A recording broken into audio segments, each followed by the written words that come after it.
آج کی دنیا جس میں کرونا وائرس کے حوالہ سے پوری دنیا پریشان ہے، اب اس موسم میں، ان حالات میں، ان معروضی حالات میں کون سا کام بہتر ہوگا؟ آپ دنیا بھر کو دیکھ لیجئے، وہاں پر معیشت کے انڈیکس نیچے آ رہے ہیں، معیشت بھی ہے وہاں پر کس صورت میں؟ وہاں پر وہ فصلیں بھی موجود ہیں، تجارت بھی موجود ہے، وہ لین دین کے مسائل بھی، مگر اس کے باوجود انسان پریشان ہے۔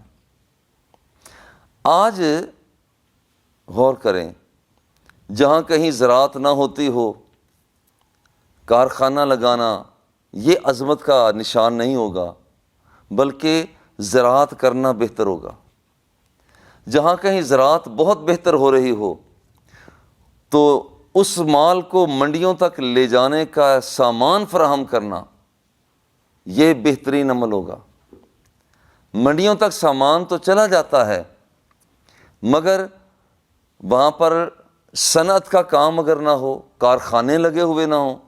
ایسے حالات میں کارخانے کا لگانا زیادہ فضیلت کا باعث ہوگا۔ اگر کوئی کارخانوں تک چیزیں چلی جاتی ہیں، وہاں پر افرادی قوت وہ نہ ہو، وہ انجینئر نہ ہو، تو وہاں پر مشینوں کو مینٹین کرنے والا کوئی نہ ہو، تو وہاں پر انجینئرنگ کا کورس کرنا یہ بہترین ہوگا۔ انجینئر موجود ہوں مگر کوئی شخص بیمار پڑ جاتا ہے، اب اس کا علاج کرنے والا کوئی نہیں ہے، ایسے معاشرے کے اندر ڈاکٹر کا ہونا،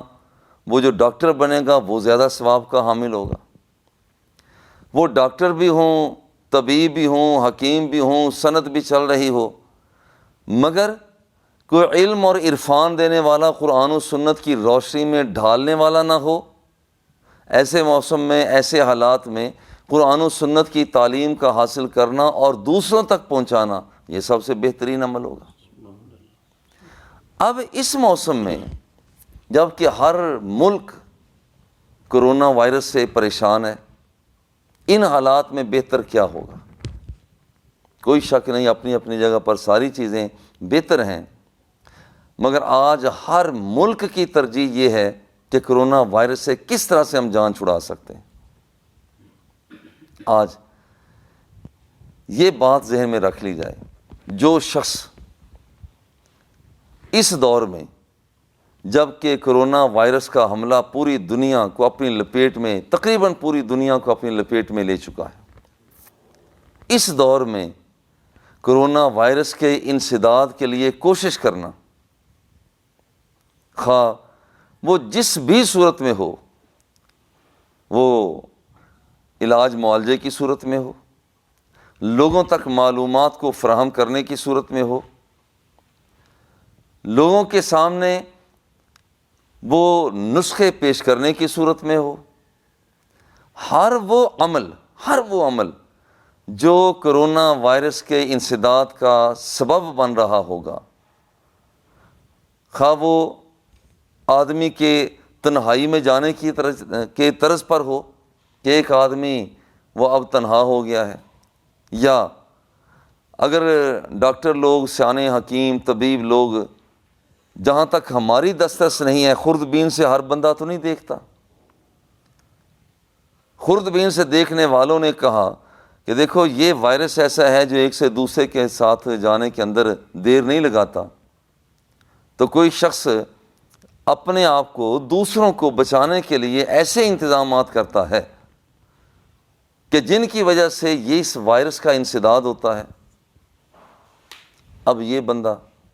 اب مثال کے طور پہ کل سے میں دیکھ رہا ہوں، یہ ہمارا عاصم بیٹا، یہاں پر ان کے چھوٹا بھائی، وہ ایک لیکوڈ لے کر وہ سارے کے سارے نمازیوں کے ہاتھ پر لگا رہے ہیں، آنے والا نمازی اپنے ہاتھ کو دوسرے کے ساتھ مس کر کے وہ جراثیم کش ادویات کا استعمال کروا رہے ہیں۔ بہترین عمل ہے۔ یہ میڈیا کا یہ ترسیل جو کام ہے، عزیز بیٹا اور حسنی بیٹا، یہ ہماری بات کو ہزاروں نہیں لاکھوں افراد تک پہنچا رہے ہیں کہ ہمیں دینی اعتبار سے کیا کرنا چاہیے، یہ اس کار خیر میں شامل ہے۔ ہر وہ کام اس وقت، ہر وہ کام جو کرونا وائرس کے انسداد کے لیے مؤثر ہو، خواہ وہ تقریر کی صورت میں ہو، وہ تحریر کی صورت میں ہو، وہ ابلاغ میڈیا کی صورت میں ہو، جس انداز میں بھی اس وائرس کا مقابلہ کرنے کے لیے جو آدمی جس قدر میدان میں آتا ہے، اگر وہ ہسپتال میں ڈاکٹر ہے تو ڈیوٹی پوری دے رہا ہے، اگر وہ اس کا اسسٹنٹ ہے تو پھر بھرپور طریقے سے آگے بڑھ رہا ہے۔ جی یہ وہ عمل ہے اس وقت قوم کو ضرورت ہے۔ اس وقت ضرورت ہے ہر وہ کام، ہر وہ عمل کہ جو کرونا وائرس کے انسداد میں کام آ رہا ہے اور کوئی شخص اسے اختیار کر رہا ہے، وہ بہترین عمل ہے۔